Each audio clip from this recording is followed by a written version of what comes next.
guys. Welcome to the first filming live cast, if you will, of the Terraverse Salon. It's our first attempt, so we may make some mistakes, but we hope we find it interesting for both the people who are here in my living room and for those that you are watching remotely.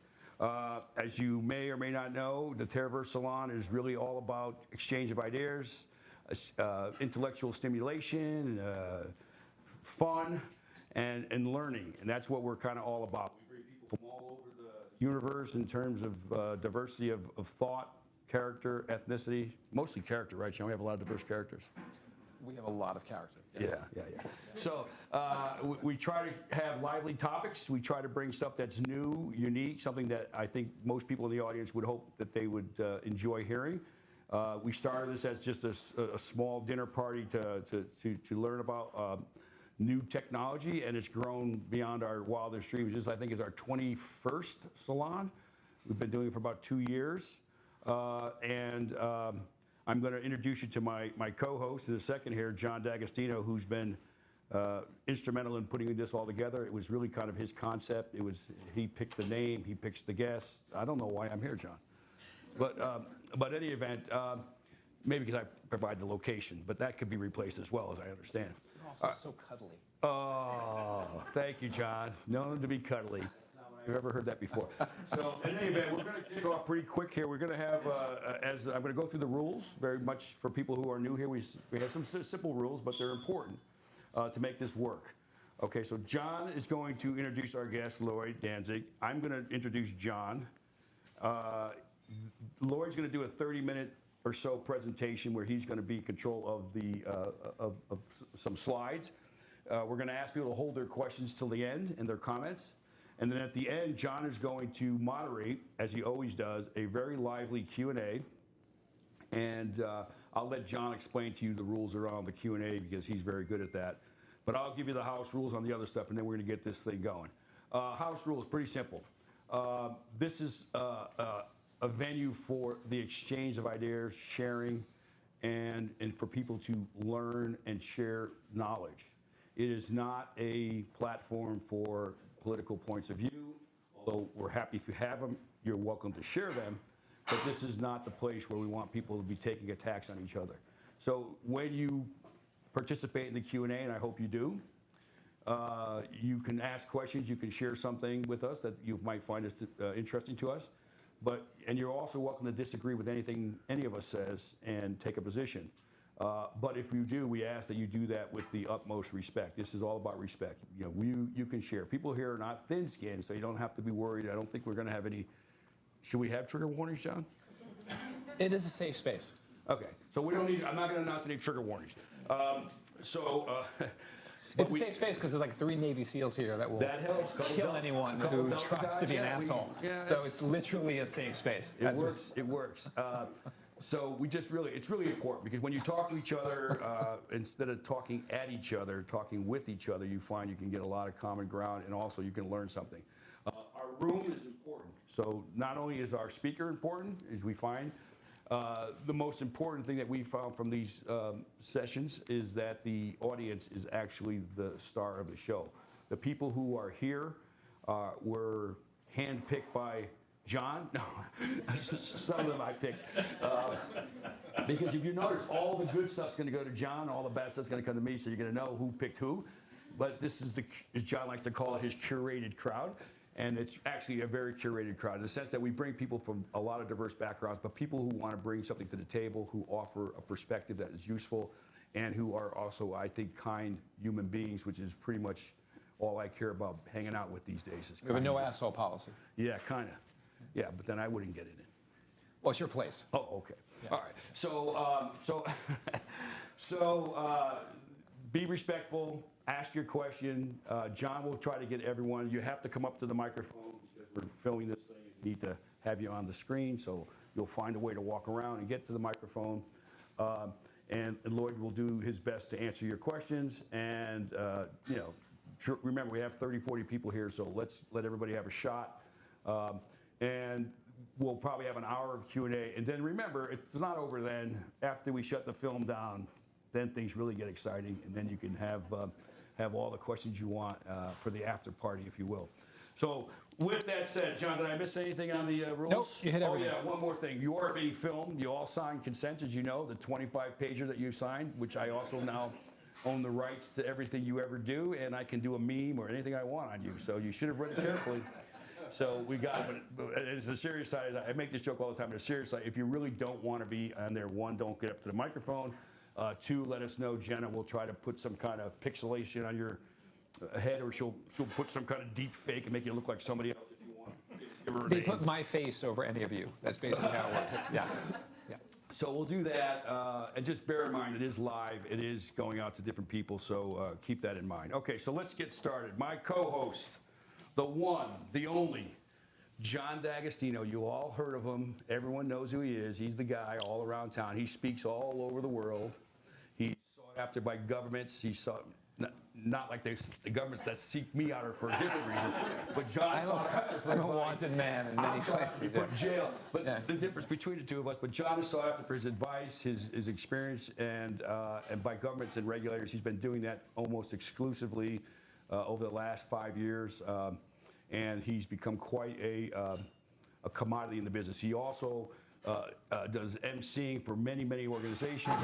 He's oh, there you go. That's no problem. It's a little background. That's the kitchen. Don't worry. New York City, baby. It is New York. They're working, and thank God for that. He does a lot of panels, a lot of programs. He teaches at numerous universities, Columbia. What else, John? You're Columbia, MIT, UNC Kenan. I don't know. What is UNC Kenan? University of North Carolina. But what is Kenan? Kenan Business School. Okay, for all you people who didn't know that, I didn't know. University of North Carolina Business School would have been enough for me, but of course I didn't go to business school, so what would I know? He's on numerous boards. He's a highly sought after director, independent director. He's gotten a couple new jobs lately. I don't know how he fits it in, but he's head of strategy at Coinbase Institutional. He just got appointed to, in a highly contested, I think John was unanimously picked over 5,000 other people to be a board member on the Alternative Investment Management Association, which is the AMA, and it's the largest industry group for asset management, and that's a pretty prestigious board to be on, and they definitely wanted John, and they went all out to get him. He's also a research associate at the MIT CSAIL lab, which is a long way of saying the AI lab. Is that right? Okay. Yep. I don't know what the CS and the L is. You want to tell us what it is? Computer science. Computer science. Okay. Another acronym. You know, I was in the military. I learned 5,000 of them. Now I got to learn more. Okay. Thank you very much. And this is the best one. He's also chair of His Majesty's Government Asset Management Committee. So he not only does this here, he's like over there, you know, double timing us with the UK.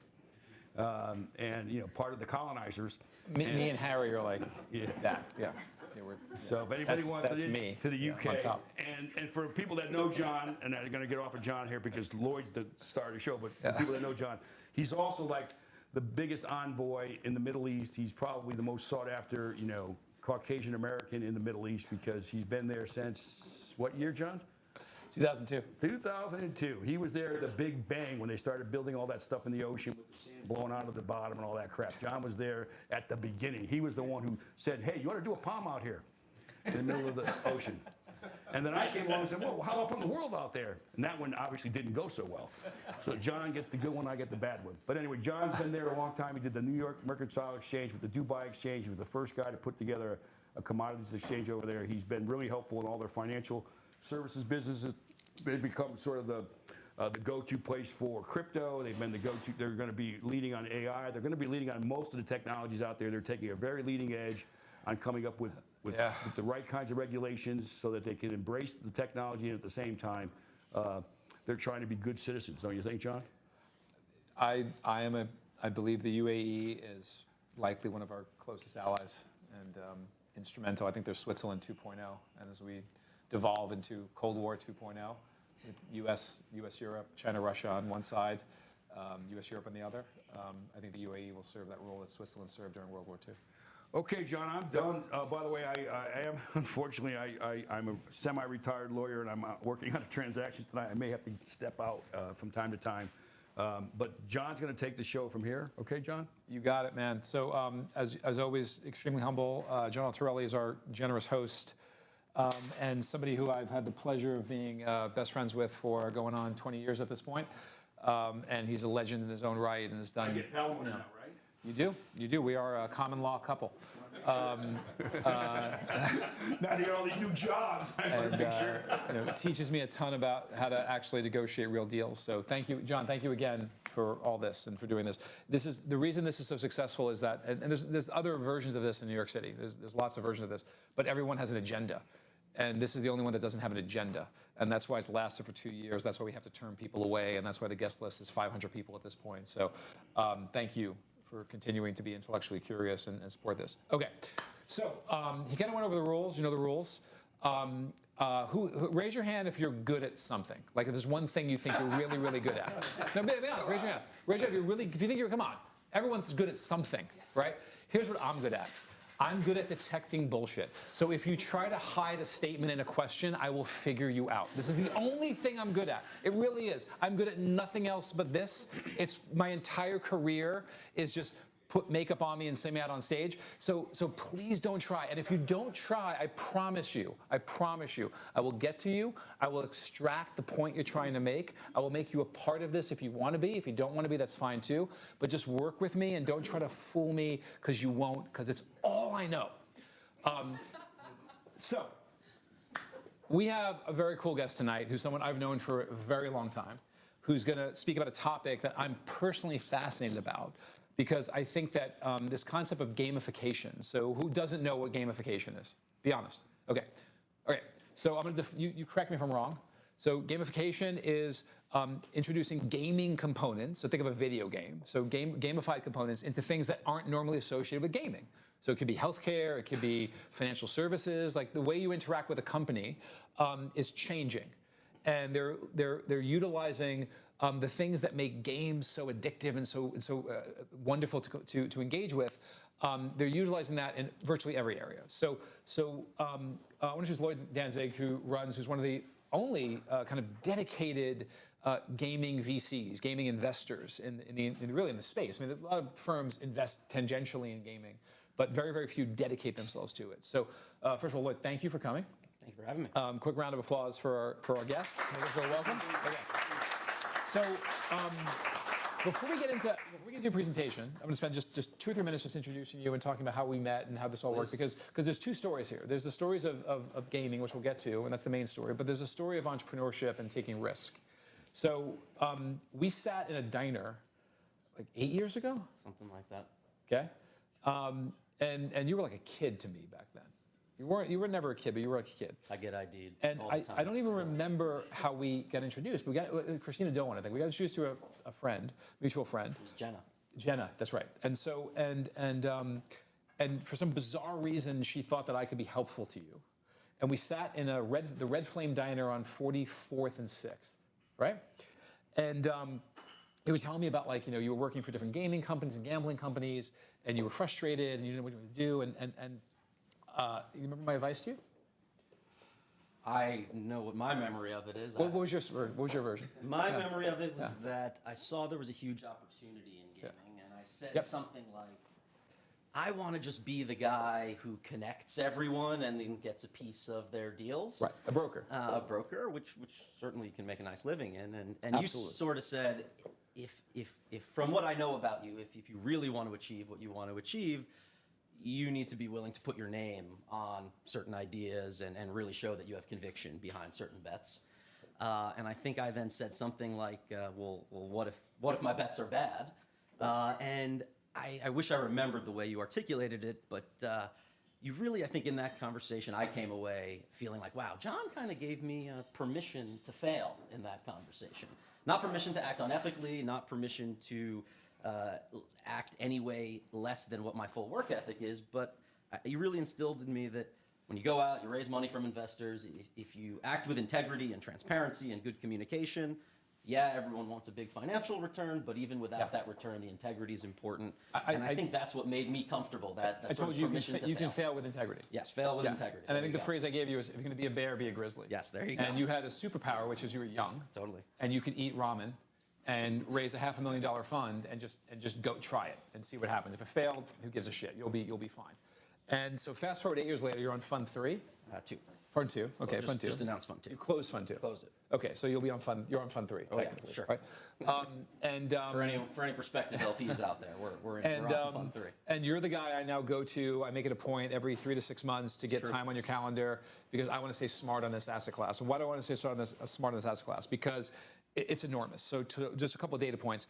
About 26% of the global population gambles at least once a week. That's more than the percentage that exercise or floss once a week. But that's about 4.2 billion people who gamble regularly, periodically. Okay, it is one of the most fastest industries to recover from the pandemic.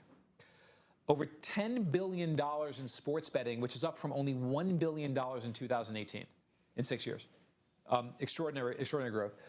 Now shift to online gaming, Xbox, PS5. It's even growing faster. 3.3 billion gamers out of a human population of 9.2 billion. Asia represents about 1.5 billion. Europe, 715 million. Now, how many people here think that it's mostly men who do video games? Who thinks it's mostly men? That's what I thought. Only 53% majority of men. So 47% of women online gaming. One thing I want to save this till later. So I want to stop there. So massive industry, massive growth, and then we'll get to this. It's also infecting sounds negative. I don't mean in a negative way. It's infecting, though, in a neutral way, every other element. Everything is gaming. I signed up for an online brokerage the other day, and I didn't fund it. And trying to get me to fund it, the emails I'm getting are gamified emails. Achievements, badges. It's like Temu. It's like a thing pops up and a thing spins, and you've won 5 free stocks if you buy. So it's effective, by the way. I want to click on it. So let's dive in. So you have a presentation. Let's do the presentation. You got it. And then we're gonna talk a bit about whether this is an overall good thing or a bad thing. Let's do it. Okay. I appreciate you guys having me. I'll jump in here. I think the Wi-Fi hopefully is strong enough. Some of the videos might be a little grainy, but we'll figure it out. And again, thank you guys all for coming, for having me, and really here to talk about gaming tonight, or perhaps a slightly broader category that I like to call competitive entertainment. And I'll talk about it through a framework that John had given me, and we'll just jump right in. First, we're talking about where we are. And where we are, I would argue, is in a place where technology is responding to and informing consumer preferences faster than ever before. How did we get here? I would argue human nature. And I realize that's actually probably the answer to every how did we get here question, but I'll discuss the specific subsets of human nature that I think are relevant here. And then talk about where are we going. And I argue that the answer to that question is really it depends what captures our attention. And I'll hopefully be able to talk about these things quickly over 30 minutes, all through the lens of gaming and of competitive entertainment. All right, here we go. Okay, so as mentioned, technology is responding to and informing consumer preferences faster than ever before. Technology gives to consumers new product design, marketing that helps you contextualize and know how you should feel about that product design, frictionless UX that invites you into the ecosystem and allows you to stay for long enough to enjoy whatever the value prop is. UX is user interface. UX is user experience, UI/UX, user interface/user experience. And something called ecosystem lock-in, which is generally composed of 2 components, accruing benefits and mounting losses that motivate someone to stay within an ecosystem and learn what it is that the value prop presents. At the same time, consumers vote with their dollars in the form of market demand. They vote with their eyeballs in the forms of usage data. Debatable how reliable this is, but sometimes they even give explicit feedback as to how they're feeling and what they like and don't like. Recommendation engines, I would say, are one of the biggest symptoms or results of this. I think our entire lives will be governed by recommendation engines not too long from now. Your smart alarm clock will know what time you went to sleep, know where you're at in your REM cycle and when you have to be at a meeting, and figure out when to wake you up. Your smart closet will know what's clean, what the temperature is, who you're meeting with that day, recommend you what to wear. Your smart fridge will know that you went to the steakhouse last night, even though you just picked up your cholesterol medicine, and will suggest you eat a fruit cup. And as relates to gaming, perhaps your iPhone or your favorite gaming app will just serve you in the moment the competitive entertainment or gaming experience that you most want. This is your not fridge just, is going to say you're fat. hopefully in nicer words, but you know what? Okay. You can. Waze now has the ability to change the voice that gives you directions, not just to different voices, but different characters and different tones.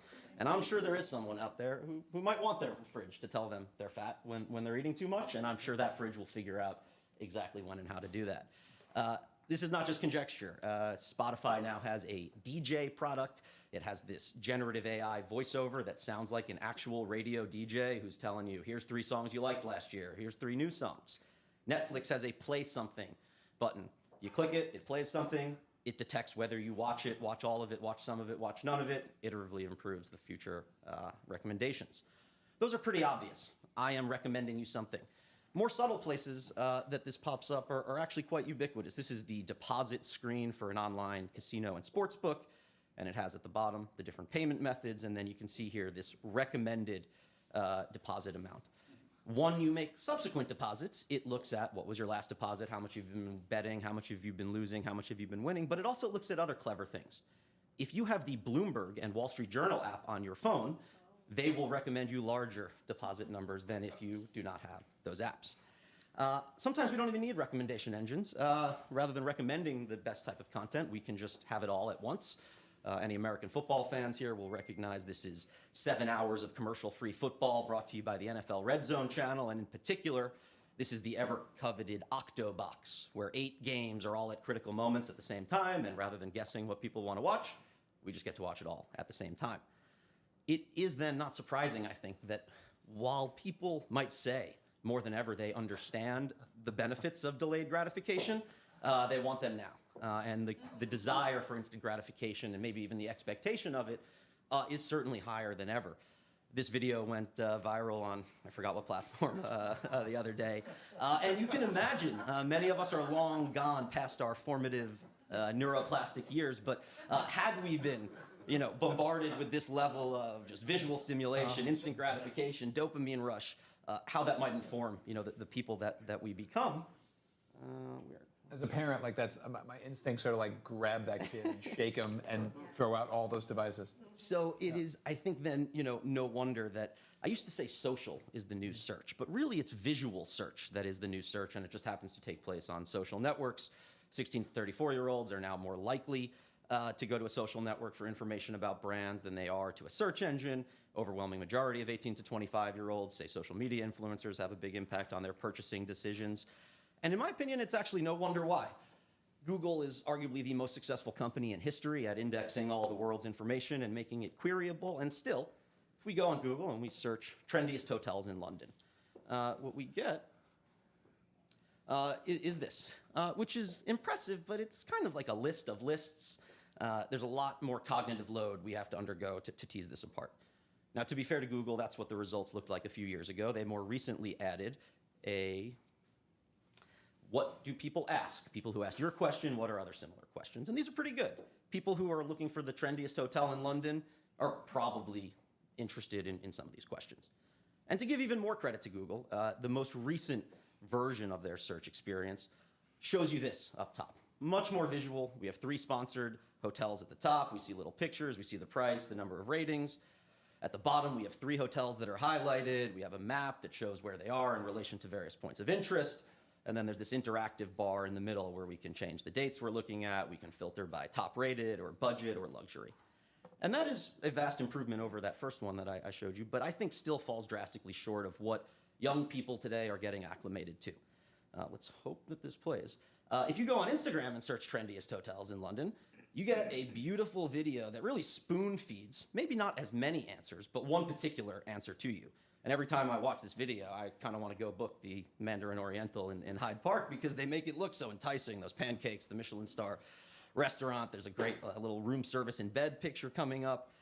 And you can see on the bottom left here, Travel and Leisure actually paid this person, this influencer, to make this video, high production value. And it's how Travel and Leisure is doing hotel reviews and hotel recommendations rather than the old-fashioned way. I did, just for the sake of completeness, throw this into ChatGPT. ChatGPT gave, again, a nice sort of spoon-fed, succinct answer. They also call out the Mandarin Oriental, although for what it's worth, there are 2 Mandarin Orientals in London, and ChatGPT likes the Mayfair location, and I guess Instagram likes the Hyde Park location. Not only do people like recommendation engines, do people like having assistance on their decisions, but people love elements of chance and people love interactivity. And you guys may be familiar with the game Plinko, popularized on Price is Right. And for those who don't, what we can see here is we have our contestant in the middle. He's raising his hands in triumph because he has dropped this red circular disc through that plastic maze, and it has landed in the $10,000 slot at the bottom in the middle. You can see the top half of that red disc sticking up. And the way this game works, you can kind of see it a little better from this angle, you basically just have alternating sets of rows, and you drop a ball or a coin, and as it makes its way down the rows, each time it hits a peg, it either moves left or right with 50% probability. And because that is the case, we as statisticians and mathematicians can actually make really good informed guesses as to not where one particular ball will land, but where will, over the long term, the distribution of balls end up. And this is really well visualized through something called a Galton board that basically is a mini Plinko game with a ton of balls. And you will see, and they'll do a couple, and then I think it goes into slow motion, really perfectly models a normal Gaussian binomial distribution. And so what that means is that we as the operators of the Plinko game know over thousands and thousands of these. How many times will it fall into bucket 1, bucket 2, bucket 3? Anytime that is the case, the casino companies, they take note, and they convert it into a casino game. So this is Casino Plinko, very popular. I'll call out just a few features. At the bottom, you see there are a few different buckets that the balls can fall into. All the way on the left, it says 4.7x. In the middle, 0.4x, other numbers. If our ball falls down the middle, of which there are the highest number of paths to, we lose 60% of our money. We only get 0.4x of our bet back. If it moves all the way on the sides... You're speaking from the point of view of the house. No, the user. Sorry, we're the user. We're about to pay to drop a digital ball into this Plinko machine. You can see our bet amount is currently set to 10 cents, or $0.1. Not the best user interface, frankly. Could use improvement there. And then we will pay 10 cents to drop a ball, and depending on where it lands, if it lands all the way on the outside, we'll get $4.70 back. If it lands on the inside, we'll only get 4 cents back out of our 10 cents. And what you can see is there's a few sliders that let you toggle how this game works. They don't let you exert real influence, but you can change the number of rows, the number of balls that you drop at the same time, and I'll just let this play for a minute. You can see that as you do that, as you change the number of rows, as you change the risk level and shift the payments more or less toward the outside and middle, you can even play with something that they just call the degen level, which is basically a composition of those two sliders, and then you can change the number of balls that you're going to drop at the same time. So we'll do 10 here. We got 10 balls moving down the Plinko machine. We want them to land as far to the outside as possible, and we just got a 21x our money back. And given that we only did 10, that should more than make up for any losses that we had. Let's see. Okay. It's not just games. Many of you guys might have seen the Black Mirror Bandersnatch episode on Netflix. It allowed you to have sort of this choose-your-own adventure style experience with the show.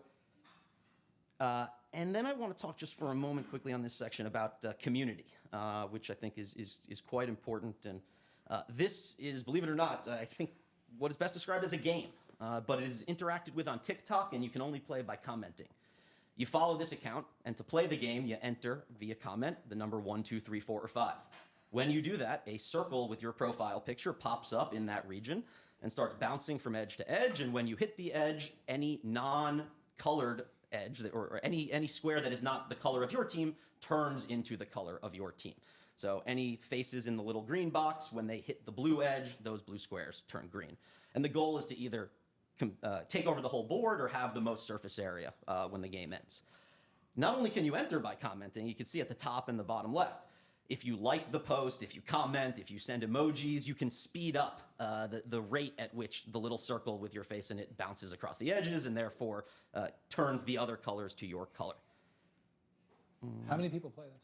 I mean, it looks like there's a few hundred in that particular one, but that's one of many. If you Google, I forgot what it's called, a TikTok comment game is, I think, the category. It's incredibly popular.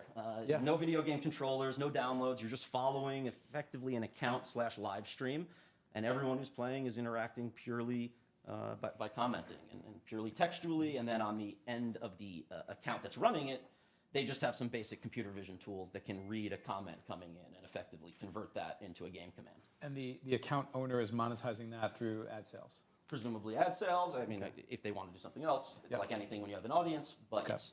Can I make sure we add that to the next video? So I think that's an example of the fact that while everyone has always said content is king, we're moving into a phase where community is king. And part of the reason for that is we now have technology that can do a good enough job directing us toward people with shared identities, with shared interests. And when that happens, we move from consumption to interaction, from passive to active. And I just wanted to throw this because I had such a big smile when I read this tweet. Adults buying toys for themselves is now a larger source of revenue than buying sources for children, and really more than anything else. I just think that's awesome. How did we get here? Like I said, I think really the answer is human nature. And to dive more specifically, the way I and our firm, we view human nature is that it's made up of kind of three foundational concepts. One, value is created in the mind. Two, perceived value is real value. And three, incentives govern all. And I'm still open to arguments that number 1 and 2 are actually the same thing, but I haven't quite made up my mind yet. On top of that, They're the same thing. You think so? Yeah, they're definitely the same thing. Is perceived value or is real values maybe number 2 is a consequence of number 1? There's a relationship there, but They're inextricably they related. might fit into each other. All right, I'll have to make that a graphic with 2 items. Let's agree to disagree on that one, John. Go ahead. So purpose and connection are the 2 most fundamental human needs. And just to zoom in on that quickly, while I do believe that is true in like a really deep, profound, existential sense, you know, he who has a why can bear any how, I also mean it on like a much more mundane, trivial, local sense. What do I care about tonight? When I leave here, like what am I focused on? What am I rooting for? What do I care about? That's also a sense of purpose in a way. And on the same level, we feel that attention is the scarcest and most valuable resource we have. And on top of that, what we feel is that having skin in the game is the unlock. It's the reliable, scalable, sustainable way to capture people's attention, to deliver them purpose and connection. And the 2 primary vehicles or themes that are playing in this space right now, one is what I call competitive entertainment, which I define as any form of entertainment where winning matters. And another is not my term, is what someone else calls ping minimalism, which might be hard for somebody to read there, but describes activities like keeping your phone on Do Not Disturb all day, having automatic messages that route incoming messages to various places, kind of like when you call a customer service line. The bottom right and final point might encapsulate this best, the idea of everyone having a shadow self, an AI me, that is the first line of attention defense when requests come in and digital demands come in.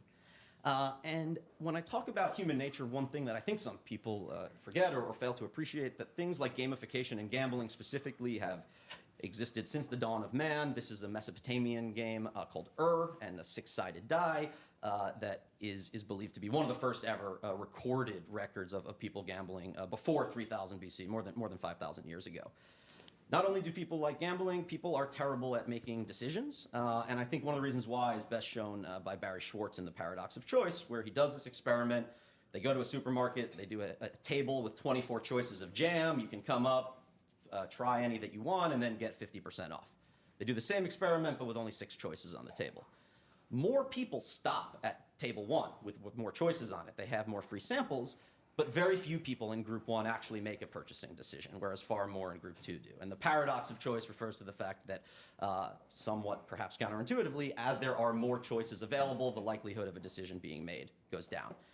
This is maybe a much more modern version, and I got such a kick out of this. I saw this on Reddit the other day. Someone's text message conversation, I guess with their friend, their boyfriend, Connor.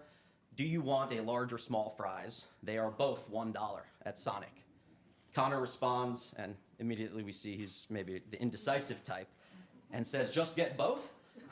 To which we reply with a question mark, because that doesn't make any sense. And then Connor says, sorry, I saw a number and got scared. And the reason this is funny is because this is real. This is a real consumer mind making a purchasing decision. I'm sure when Sonic came up with this promotion, they never imagined that there would be confusion that might actually stymie any purchasing decision being made whatsoever. But you have to know who you're selling to. You have to know your audience. People who experience decision fatigue, decision anxiety, they make fewer decisions. They experience more regret. They have less enjoyment.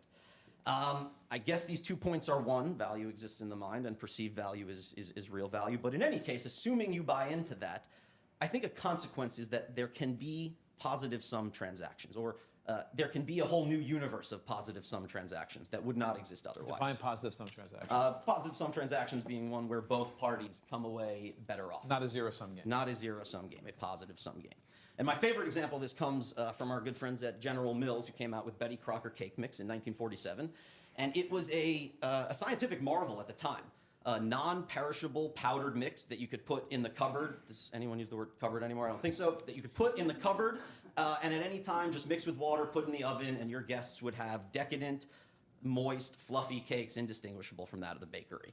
They did taste tests, everybody loved it, but sales were flat, sales were tepid.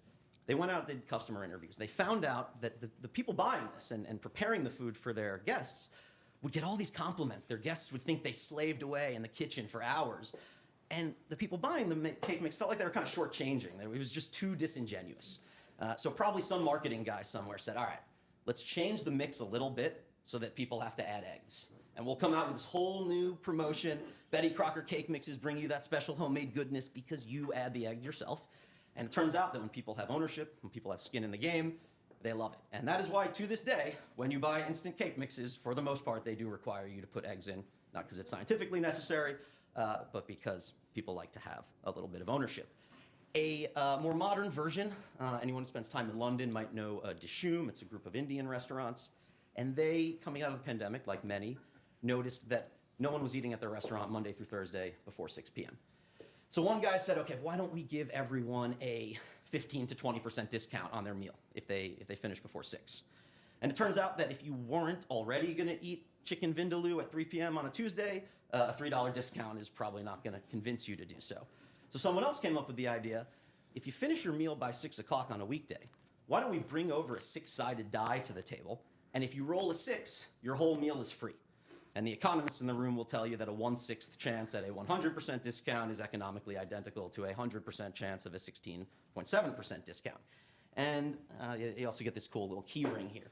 So not only did that succeed, not only perhaps as expected did more people come in and eat Indian food when maybe they wouldn't have otherwise, what was found was that if you go somewhere seeking out a 15 or 20% off coupon, you're trying to get that 15 or 20% off. But if you think there's a chance that you might get the whole thing for free, suddenly it's bring on the caviar, bring on the champagne, let's run this bill up, let's have a good time. And so this was an incredibly successful example of using this concept of having skin in the game without really changing the economics, but allowing both the business and the customers to come away a lot happier. Having skin in the game really provides a shortcut to purpose, connection, or both.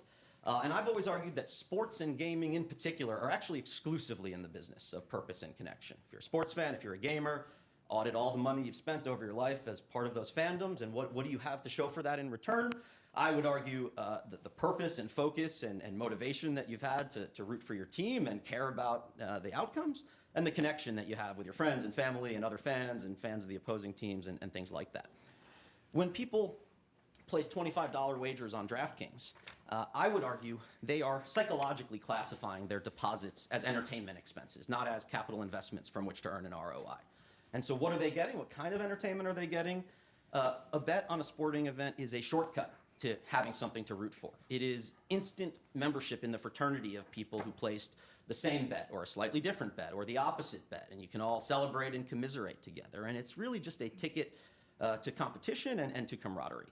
I'm sure we could do an entire separate discussion. Maybe you've already done this on the GameStop saga and Wall Street Bets, and I certainly won't go into that other than to submit that financial motivations, I think, took a back seat to purpose and connection-driven motivations. When you actually look at the Wall Street Bets community and say what motivated people to take the sequence of actions that resulted in the GameStop story we know today, I would say purpose and connection are above financial motivation in answering that. I wanted to briefly talk about the psychological concept of the near miss. Skill-based games are games that you can exert skillful control over, where the results are correlated to your skill. But they are actually just a subset of a broader category of games where users can intervene. They can have an influence on the outcome, but not necessarily in a skill-based way. This is an incredibly popular game in the DraftKings casino called the DraftKings Rocket. We are betting, it looks like $4 on the right side here. And as this rocket takes off, you can see there's a multiplier at the top. And if we cash out, if we bail, as the button is written, at any point now, we get 1.6 times our money back, 1.7, 1.8.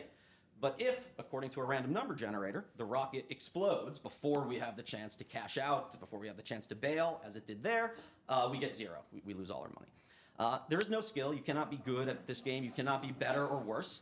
But you do have the ability to intervene.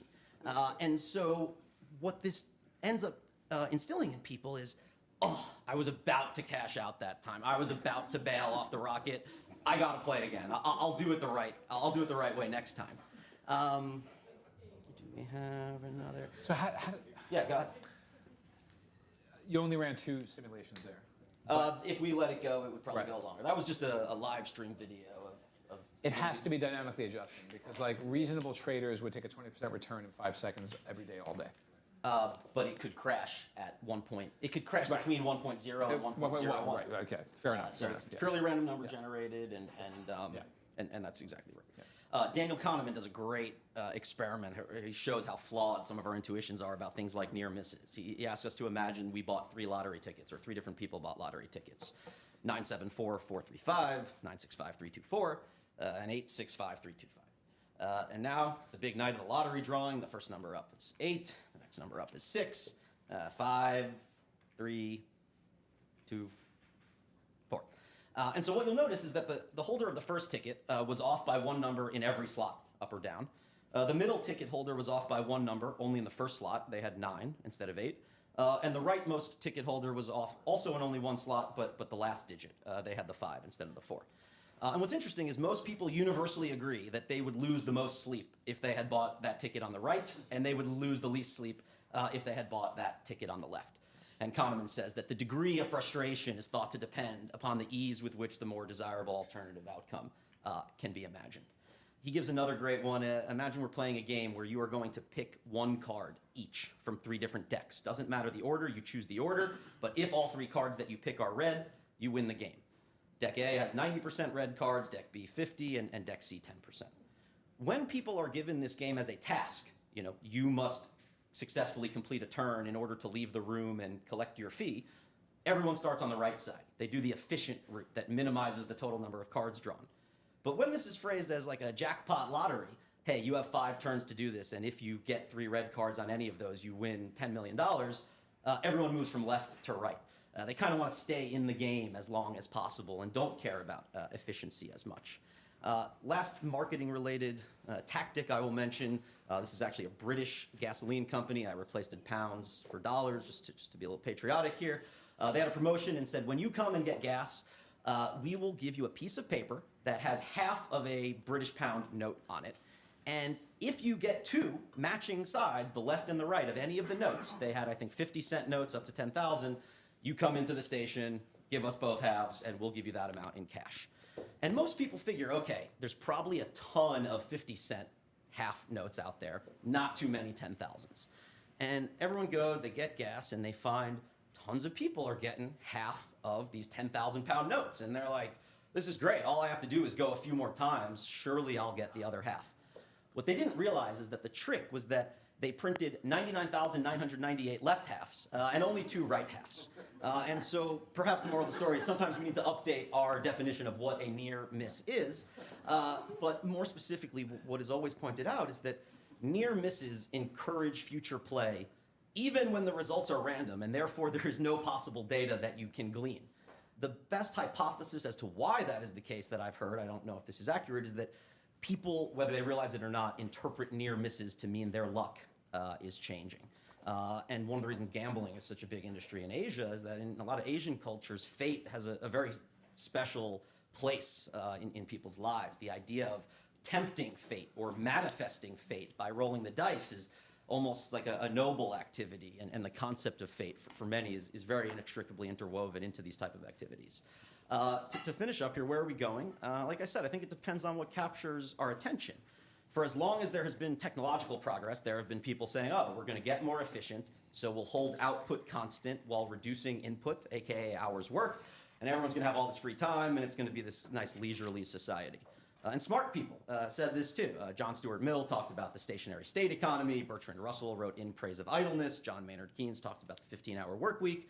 And they were all wrong, because instead what ends up happening when we get more efficient is we keep input constant and expect output to rise, and the world gets wealthier and we have progress, and Miltonian economists point to the fact that poor people today are better off than royalty of the not too distant past.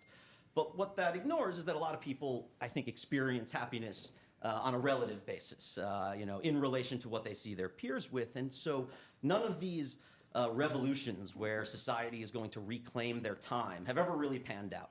But what I do think could happen is, when we reclaim control of our attention rather than time, that's when I think things really change. And one of the ways I expect this to transpire is for there to be games everywhere. And John started to allude to this. And I think there's a good reason for this. There is a delicious Italian dish called salt in bocca. It is veal cutlet wrapped in prosciutto with some sage. You marinate it in oil and usually red wine, and then you fry it up in a pan. Salt in bocca translates to leap into the mouth. And Paul Graham, who I'll borrow from here, says that good writing should leap into the brain, which I agree with. I think the reason that games are so prolific and will continue to be is that games kind of leap into the mind, the soul, the heart, something kind of cheesy, but still true and accurate. There's something about competitive activity that really just captures our attention in ways many things don't. This is why the New York Times and LinkedIn have significant gaming businesses. You don't have to look at this whole chart, just look at the column on the very far right to see that more hours are now spent on the New York Times Games app than the New York Times news apps and sites. Netflix is moving heavily into games as well. You are going to start seeing single screen overlays. You're watching the game on mobile. Here's the ability to bet. Here's the ability to see different unique statistics. What's going to happen on this at bat? Will he make or miss this putt? You will start to see a lot more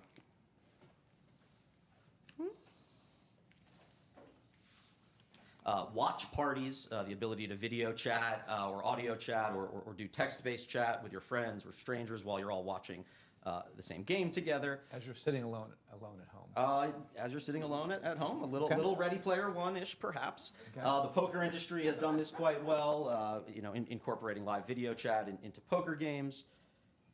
Let's see. And what I want to mention, you started talking about gamification. I think the definition for gamification is something like principles of game design showing up in non-gaming environments. And I'll first read what I think are these. I did not write these. Really clever 7 principles of game design, and then I will tell you who wrote them. Great principles of game design. Build concrete, achievable, and rewarding goals. Design for nuanced emotion. Create rapid and robust controls. Make fun toys and combine them into games. Make the next action obvious. Give clear and immediate feedback with no distraction.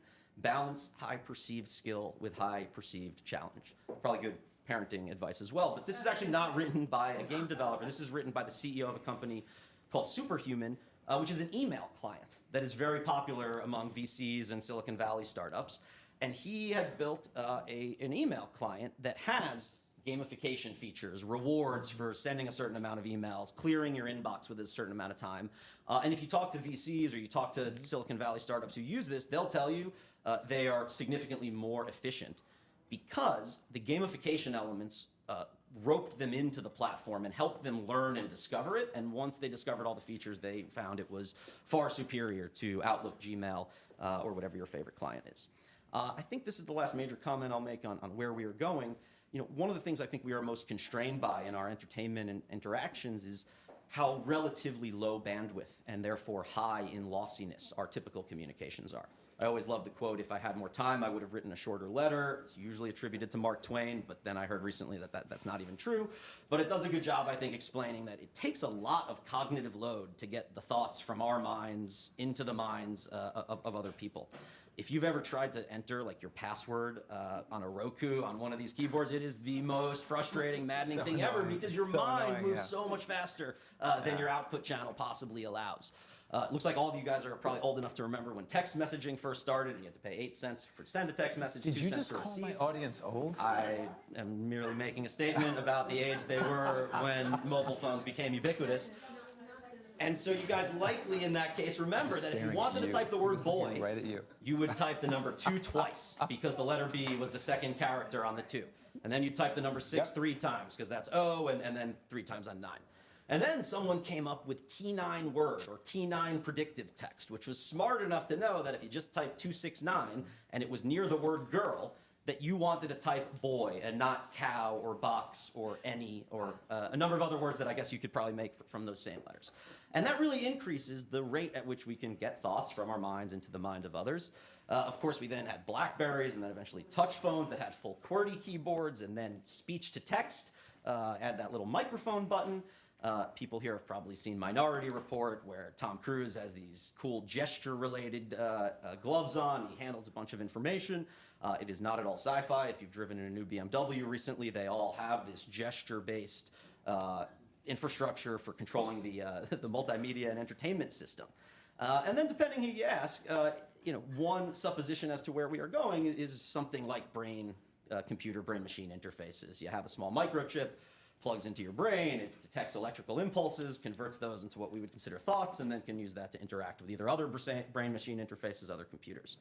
And usually when I say this, and I already saw a few people, make kind of either, skeptical faces or raise some eyebrows, I do always like to point out a quick collection of my favorite hilariously wrong predictions that people who were uniquely positioned to make the right prediction made.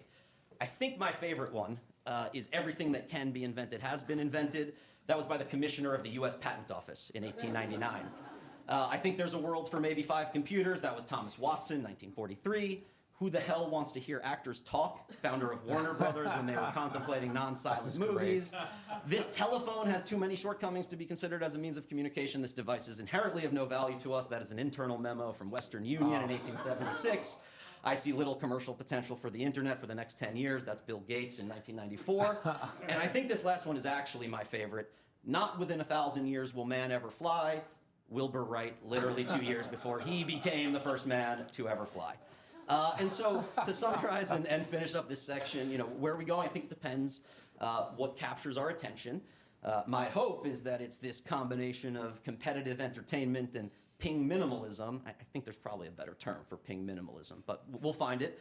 But that's not necessarily the case. I think the same technologies and the same forces could lead us to a darker path, something like cyber loneliness and attention disarray. And it's probably the efforts and investment decisions of many of the people here and elsewhere that will kind of decide, I guess, which path we end up getting nudged on. I think that is the last one that I have. It looks like it is.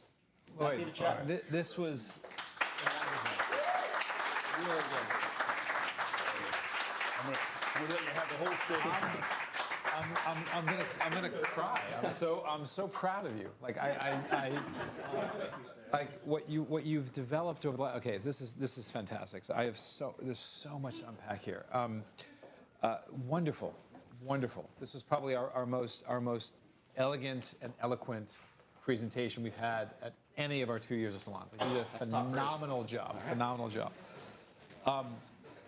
So when I teach my course in fintech, I start with a definition of fintech, and I don't have the slide here, but it's some. So if you Google fintech, the mean definition is something along the lines of leveraging technology to make the distribution or application of financial services more efficient.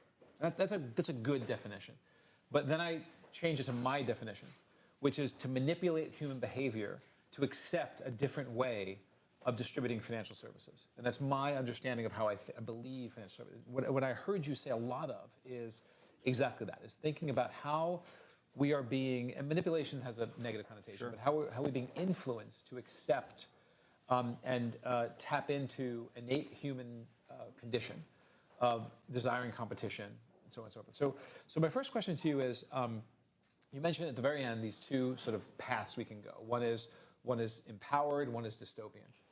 Where do you think we're headed? It's probably not a binary event. It's somewhere in the middle. I think there's signs of both. During the pandemic, had a group of me, 3 other finance guys that would play Call of Duty Warzone together every night. Mm-hmm. We were not very good. We would get destroyed by these 12-year-olds who were playing all day and would really, through their microphones, tell us and they're mean. How valueless our lives are. They're so mean. It's unbelievable. I play too, and they're horrible. Unbelievable. And they're so online that they are on Reddit learning the new combination of buttons that automatically kills the enemy. And if you weren't on Reddit that day, you're just going to get the floor wiped with. I tell them that parents hate them. Absolutely. Yeah. No, absolutely. I try to make them really sad. Love it. Yeah. And so part of the thing that motivated the 4 of us, who are all very, very busy to play each night, was purpose. Just trying to get the most kills, trying to come in first place. But honestly, if you had been someone watching as a fly on the wall, what you'd see is you'd hear that for the most part, what are we talking about while we're playing these games and murdering people and there's blood and guts everywhere? Each other's family, my friend who had a new baby, his job, just hanging out, catching up. Like the good old days. Just like, you and a bunch of 12-year-olds. Just me? Yeah, well, just hanging out with to some be fair, I'm 12-year-olds. hanging out with my three 35-year-old friends. And Call of Duty has a very clever feature. As one does. Call of Duty has a very clever feature where when you get killed by the opponent, you can both temporarily hear each other talk for 3 or 4 seconds. So that's when the 12-year-olds come in. You're just talking to your team. You're being tactical. You get absolutely demolished by someone you didn't see, and then you hear these little prepubescent voices come over the microphone celebrating the fact that I love when sometimes I hear a mom walk in and go to bed. Like that makes me feel very adult. It's great. Okay, so we're gonna get to Q&A in a second. If any of you have a question, please start lining up here. Just please start walking up. I looked up some stats, and if you look at the average daily time spent playing video games by country, and I won't read them off, but it starts off with Egypt, Saudi Arabia, Thailand, Morocco, Vietnam, Philippines. If you compare that to the list of educational scores by country, they're almost directly inverted. Now, correlation is not causality. I understand that. However, intuitively, it's not a huge jump. The countries that spend the most amount of time online have the lowest educational scores. Do you believe there's a causal effect there? Causal, probably not. More correlative. People who are wealth plays a factor. There's lots of things. Yeah, more like the kind of people who are likely to play 6 hours of video games per night are also the kind of people who are not likely to study and do the type of things that you need. But I should point out there definitely are more local and specific counterexamples.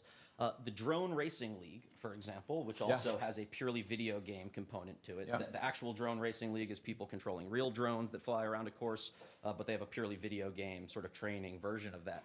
I think that is now the #1 recruiting pipeline for the Air Force, which is not surprising. If you're spending your spare time building drones, racing drones, you probably have some aptitude that the Air Force would be interested. But correlative, not causation. Maybe not the Marines, but the Air Force, because I'm picturing those kids not being really Marine focused. There are many different jobs in the Army, and not all of them are on the front lines. Right. Okay. If anyone has questions, I need you to start coming up here, please. So Paul, okay. We have Paul Schultz, who is wearing pumpkin pants. Best noted for his pants. Yeah. Thank you for the presentation. Sorry. Another rule of the salon: introduce yourself. Maybe a few words on where you work and what you do.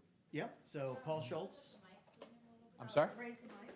Raise the mic. Okay. A little screw on the handlebar, the vertical handlebar. Right here. The Vertical. Below. Yes. Sorry, thank you. Oh, thank you. Sorry. Oh, appreciate that. Thank you. There you go.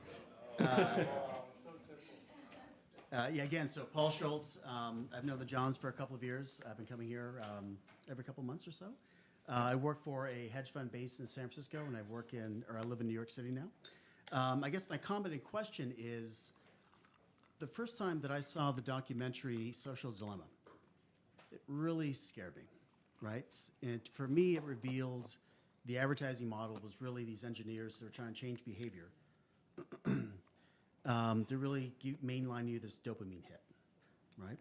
And so, but now when I bring up this documentary, it feels like that everyone is aware in the zeitgeist. They know what they're giving up because they want to get those videos, they want to get that feedback, they want to play the games, and it's okay, right? Then earlier this month, I think Jack Dorsey came out and said it's the algorithm, which is our biggest risk. Because the algorithm is saying that it's eroding our agency and our ability to have free will.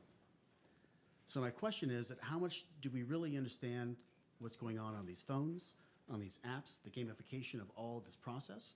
Because it makes us feel good, to your point, right? It taps into something. But if someone like Jack Dorsey, which had a big role in having one of the biggest social platforms, is saying that it's eroding our free will, how do we have to think about that? It's a great question. It reminds me of a great David Foster Wallace quote where he says that advertising creates anxiety that can only be cured by buying something or something like that. And that was 30 years ago, but there was no internet at the time, but I'm sure he would have had a good quip here. You're definitely right. We don't understand the algorithms. The operators of the algorithms often don't understand them. They are very much black boxes. I don't know. Look, if you talk about school districts. There are many, K through 12 school districts that are now trying to pass rules that ban phones in classes, and could definitely appreciate why that would be desired. And when you're dealing with people under 18 who you can, make rules over in a way that you can't adults, certainly those are viable options. But I don't really know what the option would be elsewhere. It's like when people say, oh, we should stop developing AI until we know it's safe. But even if you stop developing AI over here, someone else is going to develop it over there. My intuition is that, you can't stop capitalism and technological innovation. So there's going to increasingly be manipulative algorithms that are used to shape preferences and maybe erode agency or not. And therefore, our best bet, I suppose, is to put money into the algorithms that do not erode agency, but still provide substitute value for the algorithms that do. I think trying to say something like we're just going to stop using AI, or we're not going to use recommendation engines, while noble, is probably impractical. And so our best bet is to hope there are good actors and with good minds and good integrity who are the ones pushing the buttons and overseeing some of the decisions. Right, so let's unpack that for a bit, because your job is to create shareholder value for your LPs. Sure. You sent out an email today, which was wonderful. Thank you for including me, where you go through your theses for investing in 2 companies, which I read. You're looking for that addictive component. You should, right? We all are. I would too if I were in your seat. I'd have to. So my question is, I know you. You're an ethical, good person.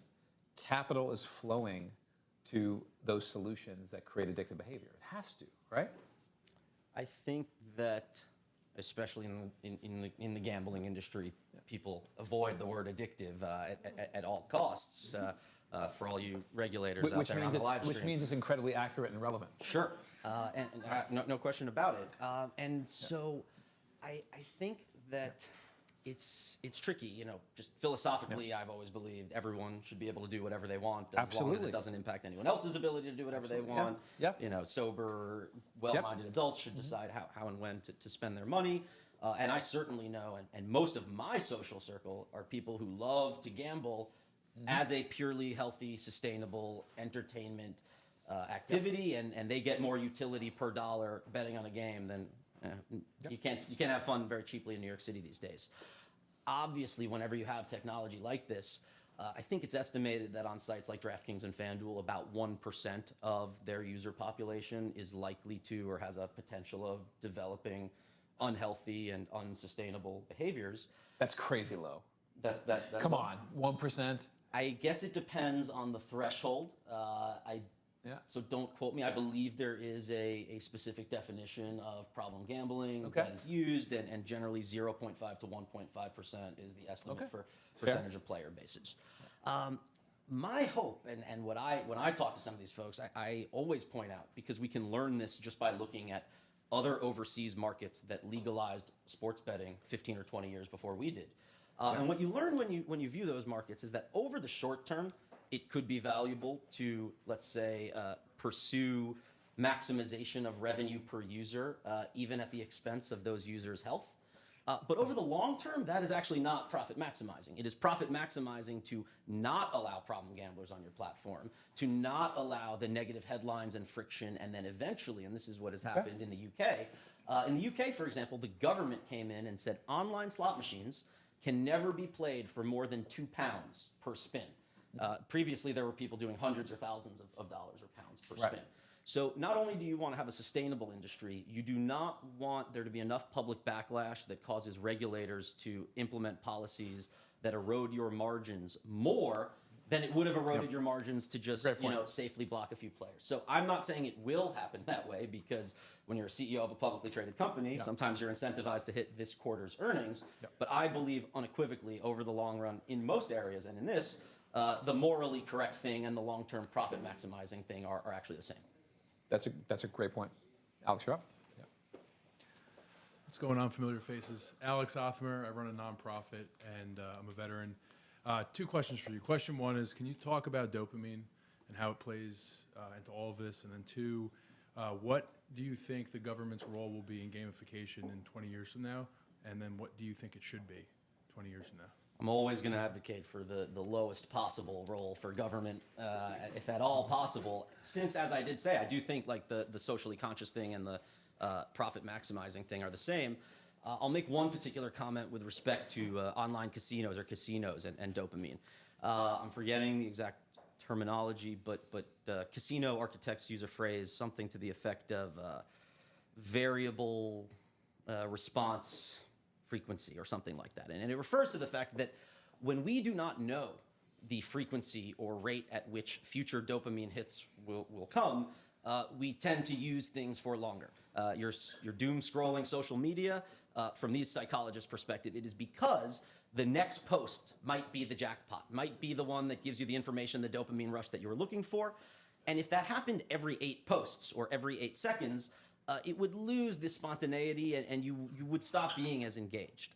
Slot machines obviously do not hit every 8 seconds or every 8 spins. They hit and provide variable feedback, and so do now many other games. And it is shown, I don't know actually what produces the greatest level of dopamine over the long term, but unequivocally platform usage is significantly higher when there is variable rates of dopamine rushes provided rather than predictive. And similar to maybe the theme that we've been talking about a lot, the more people know and the more that is the case, certainly the more certain capitalistic and commercial organizations will try to exploit that fact. Yeah. That same thing, I use that email platform, Superhuman, that I referenced. It really does make me a lot more efficient. I'm not working for the company. I don't get any kickbacks, referrals, or anything like that. It really is an email platform that I never would have learned the full feature set of had they not gamified it in a way that made it impossible for me not to learn. And now that I know that this feature set exists, Yeah. I'll never go back to using Gmail or Outlook again. So as with many things, there's a duality. You know, it's a tool. You can use dopamine manipulation, for lack of a better term, for good. You can use it for bad. You can use it for profit. I don't have much more of a crystal ball than that. That characteristic of our brains to normalize predictably periodic behavior is very well researched. So MIT did a study on cybersecurity prevention, and the same reason why you don't notice your clothes, because if you did, you go crazy, right? So your brain's very good at understanding that this is a normal thing. I'll ignore it. So there's this wonderful study done recently where if you when you go get cybersecurity training, right? You sit through the training, and you're really, really good at following those rules for like a week or 2. And then you kind of forget and you move on. And so what's more effective than periodic cybersecurity training is putting a little picture of a computer virus on your computer, but you have to move that picture every couple of weeks, because if you keep it in the same place, your brain starts to realize it's a picture there, I have to do other shit, so I'm going to ignore that photo. And so it's a self-preservation tendency that is perfectly natural. You'd want it. If we didn't have that, we'd all be delirious. We'd all driven to madness. It'd be bananas. Like every single day, we'd be driven madness by all the regular things that we are hit with all the time. So that makes perfect sense. I believe we actually also don't feel temperature in any absolute sense. Why would we? Detect changes. Of course, why would we? Right? Too much information to be overloaded. And we only detect changes above a certain level threshold where it becomes harmful to us, Absolutely. right? Otherwise, we'd be spending all of our time worried about those periodic changes. So, okay, I want to save the question about where the government should be until the end, if you don't mind, because I feel like that's the way to finish off our session. Sonia, please. Okay. Sonia Neese. I'm a health educator. I am a critical care nurse, so I am a gamer because my entire life is problem solving. You come into the ER, you come into critical care, it's problem solving. And I love the way you put the psychology behind why we need to do this, because I have been called a chronic problem solver. But here's my question. You talked about countries like Egypt, which I've spent time in, and other things, where the kids spend more time gaming and online because it is immediate gratification. It's also socially acceptable, and they have the network. Do you see a way that we can integrate scholastic learning into gaming?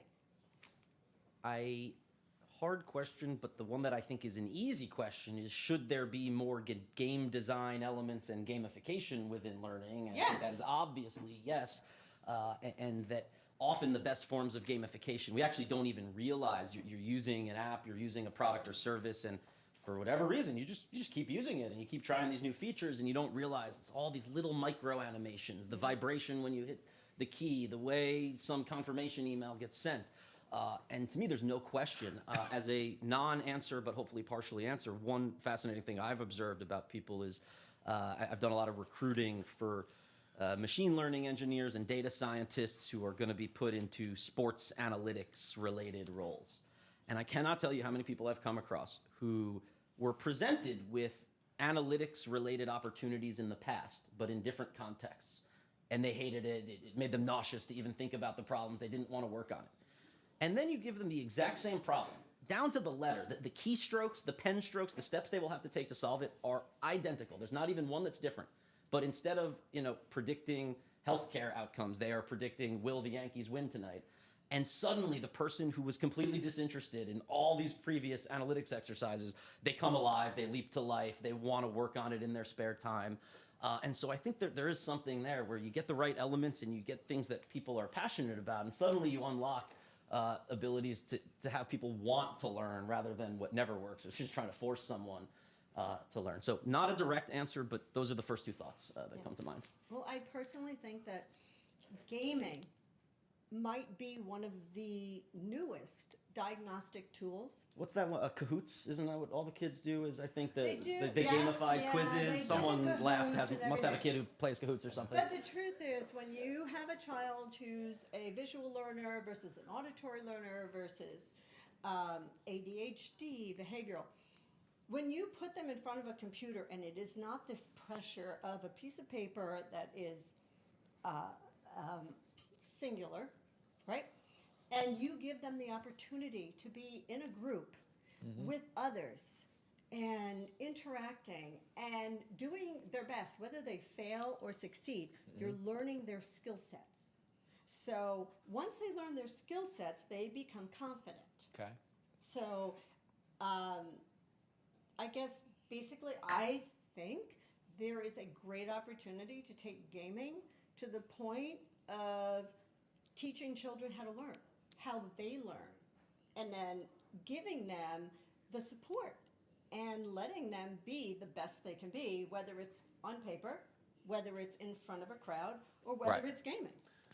I agree, and I think 100%. there's also just the very obvious case where games teach you stuff. I remember in the back of my first grade class, there was one computer. There was a game called Number Munchers.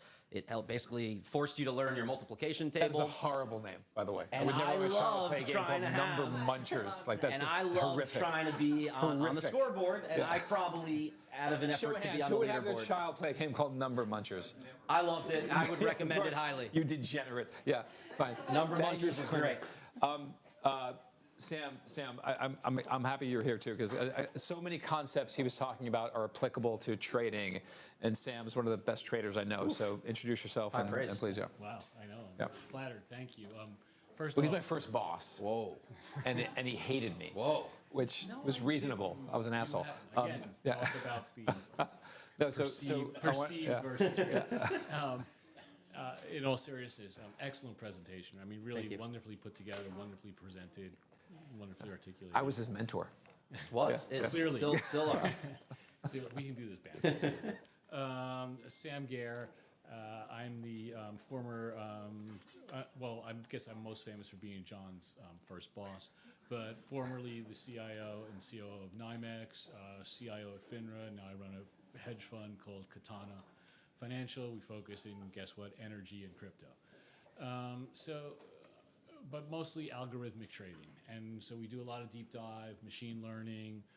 We've really gone deep into that. And some of the things that you've spoken about kind of speak to me because we really look at cognitive behavior in terms of machine learning. John mentioned fintech, right? But really, if you really think about it, it's about laziness, right? Humans are basically like traders. We're all the laziest people on the face of the earth. If we can get away with, getting from point A to point B with as little work as possible, then we'll do that. So don't, I guess my question is at what point do we kind of start to realize as society that everything's being gamified, from stock trading applications to trading in the stock market, the greatest, the casinos open every day, to getting to the point where we're effectively like the movie WALL-E, where we're all kind of sitting around and computers and AI are making decisions for us, and we're getting our gratification in that way. Do you see an ethical issue with any of this? And if so, or if not, what do we? If so, what do we do about it? And if not, please let me know. Is this trend taking away our agency? Not to go off on a big. I'm a pretty hard determinist, and I don't really believe in the concept of libertarian free will existing in the first place. So different conversation, but Okay. just that makes it hard and tricky to authentically answer that fair. question. Two just quick comments to make that I think will be especially of interest to you or people like your background.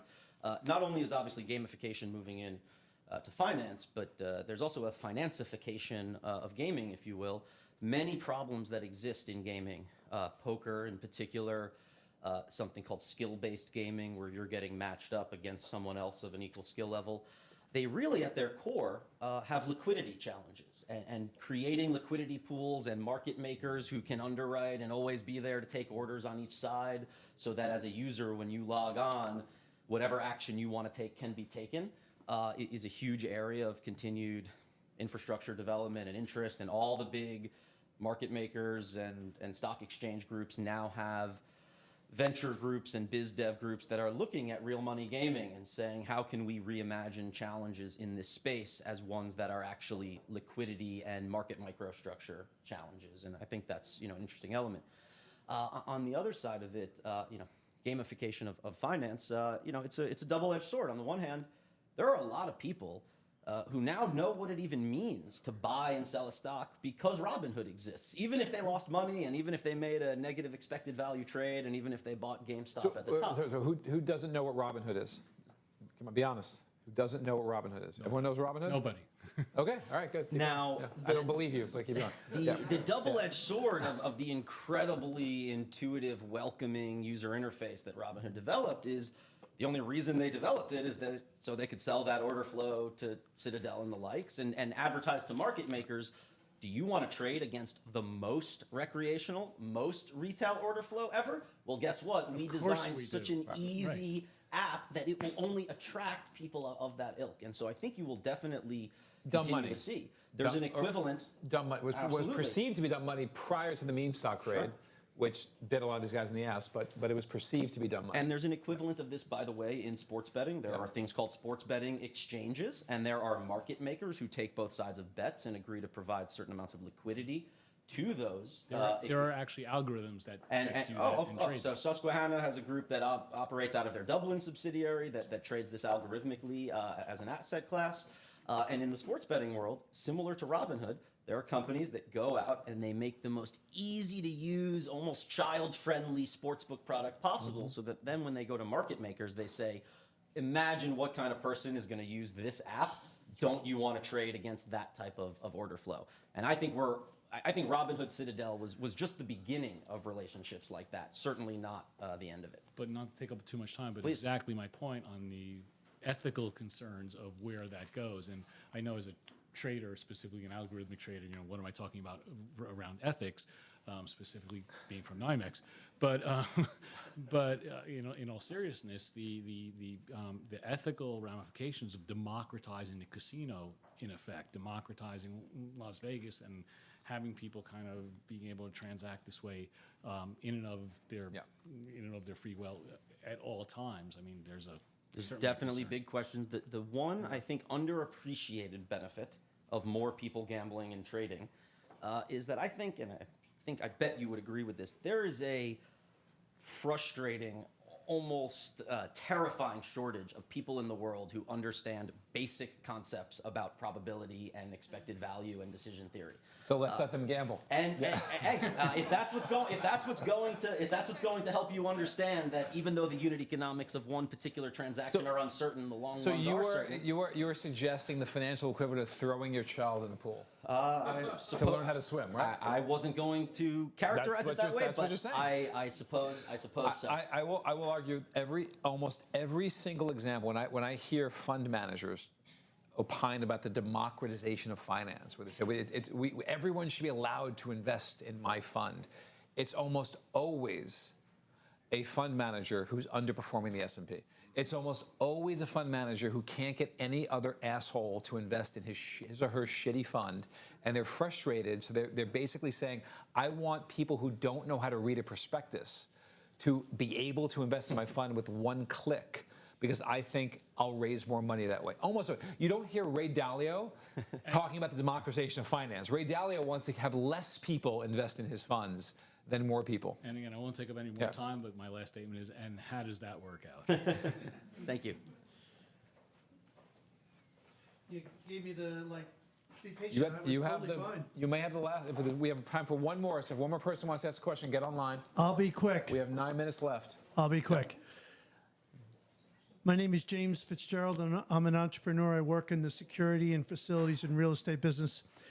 Every day, I have a team of people who come into the office and have a list of jobs that they have to fill in different industries.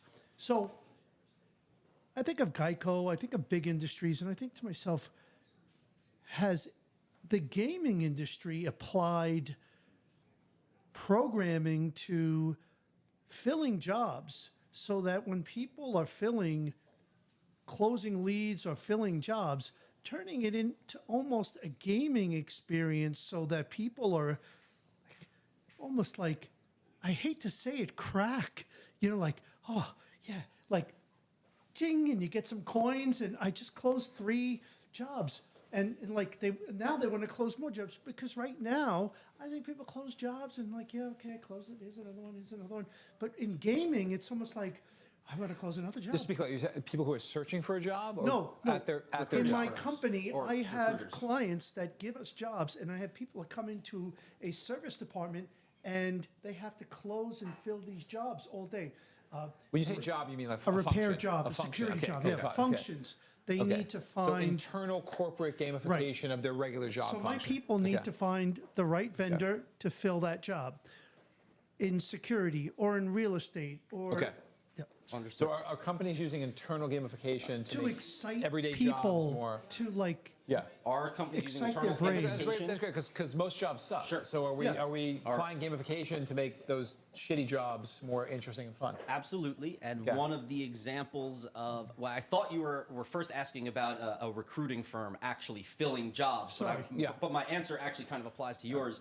I do know a few different companies that have built and are trying to promote what is effectively Tinder for job search. You as a candidate swipe left or right on the jobs you like, and the person on the other end swipes left or So right on the I can candidates get they ghosted like. from my And employer? You, Yeah, that's you great. would, That's I wonderful. might get ghosted. You would get a swipe right away. And Oh, you're so I sweet. think You're in so theory, sweet. right, Yeah. like you could, for what you're describing there, you could also have a Tinderized experience where I'm searching for vendors who can install piping, and there's a bunch of different ones that come up to me with different price quotes and maybe a picture of the plumber, I don't know, and you swipe right or left on the ones you like, and then the Plumbers Guild also has a version of the app, and they're swiping left or right on the jobs they want. Here's how much it pays, here's how many miles it is from Analogizing home. Tinder to installing piping is just wonderful, by the way. It matches perfectly. Beautifully. But, okay, so that is happening. Oh, totally. Okay, that makes a lot of sense. That's a great idea. Great. Actually. Not really where I was Yeah. going, but I'll message you Yeah. privately. All right, sounds good. You'll DM them. Yeah. Perfect. Yeah. He's going to get caught up in your DMs. Can't wait. Okay. Hi. Yes. My name's Natalia. I've worked in financial services for close to 30 years. And first of all, I really appreciate your expertise and your passion on this subject. I think it was an amazing delivery. And regardless of what the moral issues are, I think to see someone who's so educated and who's so passionate about a subject is really inspiring.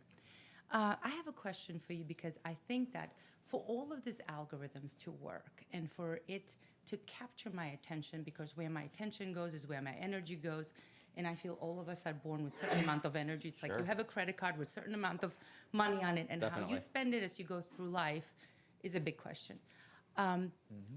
None of these algorithms really would not work if there was not a feedback and they were not collecting the data, right? So what is the privacy issue here, right? Because I think that the free will is that deciding factor where someone's not really creating those patterns of when my eyes light up when I see the pocketbook that I want or whatever it may be. So what is the moral responsibility of that data that's being collected and the privacy of the user? I'm an incredibly paranoid person. I try to prevent any of my data from being anywhere. I use PO boxes that forward to other PO boxes and all sorts of things that I can possibly figure out, and it still is impossible and terrifying. I think, sadly, it might be a bit of a moot question because I think, and I think maybe it was John who someone made a comment much earlier. Every single day, all of us regularly sacrifice our privacy for convenience. Every minute of every day. Every time I log into something using a Google token, which takes one click instead of creating a new username, I am sacrificing my privacy for convenience. Every time I use Google Maps logged in instead of in incognito mode, because I don't want to take the 2 seconds to switch, again, sacrificing convenience for privacy. So my guess is that, unfortunately, even if we want to talk about, what consumer protections should exist, most consumers at the end of the day, especially in the minute, they actually would rather have the convenience or the luxury or the, people say things like, if I'm going to see advertisements anyway, I'd rather see ones for stuff I like than for stuff I don't like. And so I don't know the answer. It's obviously only going to be an increasingly ubiquitous thing for every little bit of data that describes every object in the world to be captured and constantly monitored. Yeah. But I think people are going to continually check off that box, not read the terms of service. And even if they do know them, people are lazy, and people will sacrifice their privacy. So you're talking about a slide I showed. I sent it to you. I'll bring it up later, but it's a concept I teach, which is called return on data. So return on data is, if you think about like the way companies balance it, your perception of your return on your data is, I believe, to be the weighted average of how much value you get from the company, adjusted by the fear you have of giving it up. And because none of us can monetize our data, so there's no value to our data. Like, you can't sell your data. Your data is available on the dark web. It costs about $16. So there's very little value to your data. Your data plus about 1 million people is worth a lot of money. But because there's no way to monetize your data currently, that's effectively zero. Right. And if we think about the average of our value of the data received, so I think about Amazon. My life's on Amazon right now. Amazon makes my life very convenient. If a package arrives damaged, I can go on their chatbot, and in 5 seconds, I get my money returned. Why? Because I have 19 devices in my house that contribute data to Amazon. So I have a social score at Amazon that's very, very high. So they've managed to create a great algorithm for me, which is my return on the data is very high because I value convenience. And my cost is perceived to me to be zero because I can't sell my data for anything. And so as long as companies maintain that ratio, we will continue to gleefully trip into giving over our data. So I kind of laugh whenever we have these like periodic society like rebels against like Facebook. Like, did you think that the fact that you could speak to people in Uganda for free and share unlimited amounts of compute was free? I find that just absolutely hysterical. So I could not agree more. I don't see any change to that. Like, companies are really, really good at giving us more perceived value than we think our data is worth.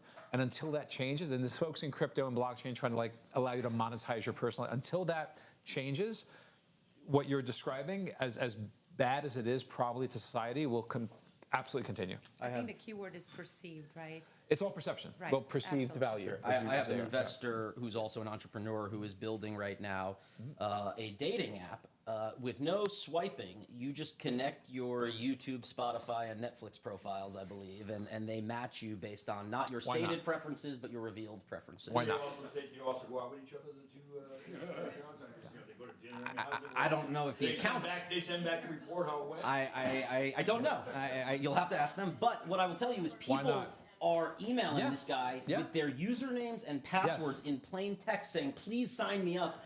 you know, I'll give you all my unencrypted data and basically allow you access to my bank account just because Why? I want to try Because this. the process of meeting someone online and having to text with them for 20, like, it's exhausting. Right, and so so- if we can add a layer of autonomy in front of that, it's fantastic. Make sure Thank you you. tell them, Yeah. make sure you tell them to put in a sort of a rating part of it too, so that the other feedback. the other No, and then Instagram. publish that rating. Yeah, the other So everyone knows what your rating your is. Instagram That's right. account. There was another app where girls would rate guys Yes. after going on dates with them, and Yes. then other girls could take And a there look. was It's a little clout, different and from there was clout. oh, of All right. course. Okay, so we are done May with I the ask one more formal. question? One Just more, final oh, question. Absolutely, but we're going to end the formal portion right now because we're going to I end gotta on wrap time. up soon, yeah.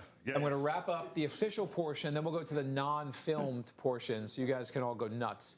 So first of all, Ask the real thank you, Lloyd. Thank you so much. Thank you all for say. Thank you so much for contributing.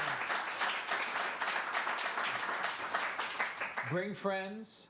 Thank you for coming. We're here in New York City. John Altarelli, Terraverse TV, and this was a lot of fun. Please subscribe and click on our stuff.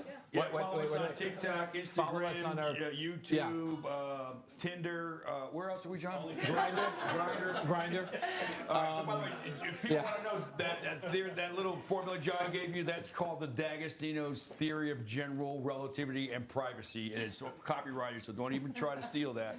It's very That's good. right. That's Johnny? the only thing an Italian has ever produced that's All copyrightable. right, and Yeah. I'll Yeah. take the last word before we go to this. Listen, everyone, thank you so much. As you know, this is all about learning, all about sharing, and treating each other well. I hope you guys enjoyed that. I hope you see you again, and believe me, these are going to get better and better and better, although I don't know how we're going to top Lloyd. Thank you, Lloyd. Thank you, guys. So we're done filming? We're done streaming, right? Okay.